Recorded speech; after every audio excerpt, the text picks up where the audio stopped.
Hello, good morning. Kawang gawa. Ayan, mga followers and viewers. Maraming salamat sa inyo sa patuloy na pagsusubaybay sa akin sa lahat ng mga ginagawa ko. Pagpasensyahan nyo na ako minsan, hindi lang ako makapag-upload, pero patuloy pa rin ako gagawa ng mga videos. Malaga doon, nagagampanan pa rin natin ng maayos yung ating gusto. Ayan, cheers tayo sa mainitong kape. Kahit na araw-araw kang bibiyay sa tricycle, ayan. Pinagmamalaki ko yan guys dahil isang marangal na trabaho ko yan. Diyan ko binubuhay ang aking pamilya. Hindi dahil dyan, hindi ko magagampanan ang pagiging bilang ama. Dahil sa panahon niya, napakahirap maghanap ng trabaho. Hindi madali. Maraming requirements, maraming pangangailangan bago pa makapagtrabaho. Pero dito sa pagta-tricycle, kahit pa paano, hindi ako nahihirapan dahil araw-araw ko na gagawa ng paraan pangangailangan ko sa pamilya.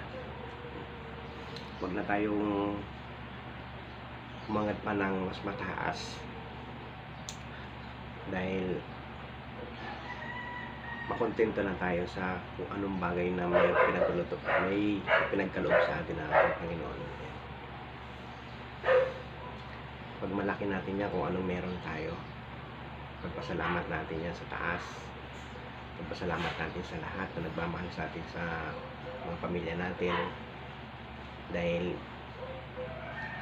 nagiging totoong tao tayo, nagiging makatotohanan sa lahat. Masaya yung simpleng buhay dahil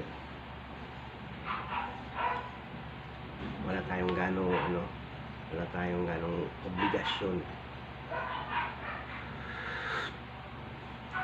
lalo na sa mga mabibigat na bagay tulad ng mga bayarin sa kanya sa ano.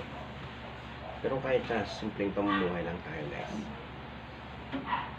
kunting pa rin, huwag mawala ng pag-asa dahil hanggat nabubuhay tayo, patuloy tayo mangangailangan ng mga pang-araw-araw. Ang gampanan natin yung pagiging makatao, pagmahal sa kapwa, yun ang panatilihin natin sa ating puso.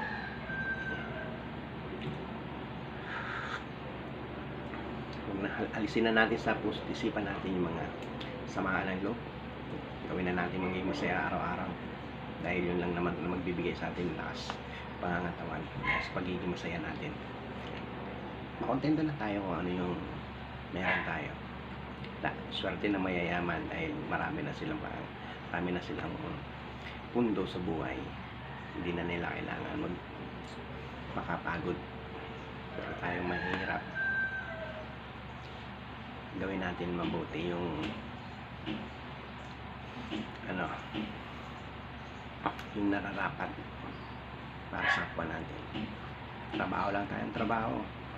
Binuhay tayo para magsumikap. Huwag tayo mawalan pag-asa guys. Ayan.